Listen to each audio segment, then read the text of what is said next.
ရတားခင်မိရှည်ကဘာရတာရှိလဲဆိုရင်ချင်းချင်းဆက်ဆက်ဆိုတဲ့အရာကိုပေးပါတယ်လူငယ်တဘာဝအကြိုက်ပေါ့နော်ကျမတို့လည်းတအားကြိုက်ပါတယ်သုံးထပ်တားခင်ပါမယ်ပြီးတော့ဒီခင်းကျင်ဒီကိုမီးဖုတ်ပြီးတော့ soft လေးလောက်ထားတာလေးပါမယ်ရှင်ကျမတို့ဆိုင်နာမည်လေးကတော့ចောင်းသားကျွေအသားခင်မိရှည်ဆိုင်ဖြစ်ပါတယ်ရှင်ဘာဖြစ်လို့ចောင်းသားကျွေအသားခင်မိရှည်ဆိုင်လို့ပေးဖြစ်သွားတာလဲဆိုရင်ကျမငယ်ငယ်က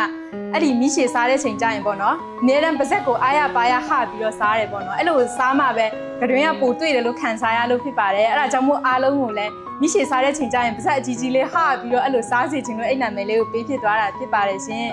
ចောင်းသားကျွေဆိုတဲ့အတိတ်ပဲလေးရပေါ့နော်ပါဇက်အကြီးကြီးဟ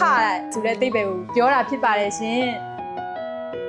ဒီဆိုင်မှာကတော့အဓိကကတော့အသားကင်မီးရှည်ပေါ့နော်။ကြရင်မီးရှည်မစားချင်ဘူးဆိုရင်ထမင်းကြော်ထမင်းပေါင်းနေလဲရှိပါသေးတယ်ရှင်။မာလာရှန်ကောတို့မာလာအာလူးတို့ငါးစကောငါးတန်ပြာအကုန်လုံးရပါတယ်လူငယ်အကြိုက်တွေပဲများပါတယ်ရှင်။တငယ်ချင်းနဲ့လာတာပဲဖြစ်ဖြစ်တယောက်တည်းလာတာပဲဖြစ်ဖြစ်သူကစက်မီနူးတွေပါလေရှိသေးပါတယ်ရှင်။ငါးစကောမှာဆက်လက်ရွက်ပါပါတယ်ပြီးတော့ငါးအကြီးကြီးတစ်ကောင်ပါပါတယ်ရှင်ပြီးတော့အသားကင်လည်းပါတယ်မီးရှည်အသေးလေးတွေလည်းပါပါတယ်ရှင်။ချင်းလေးကတော့လေလူငယ်အကြိုက်ချင်းချင်းဆက်ဆက်လေးလှုပ်ထားပေးတာဖြစ်ပါတယ်ရှင်။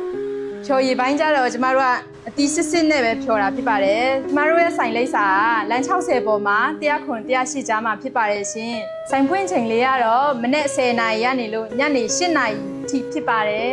ဘာစားရမလဲစဉ်းစားနေတဲ့လူတွေအတွက်ဆိုရင်ကျမတို့ရဲ့ချင်းချင်းဆက်ဆက်အရသာရှိတဲ့ចောင်းသားကျွေအသားခင်ကြီးရှည်ဆိုင်ကိုလာရောက်စားသုံးဖို့ဖိတ်ခေါ်ပါရရှင်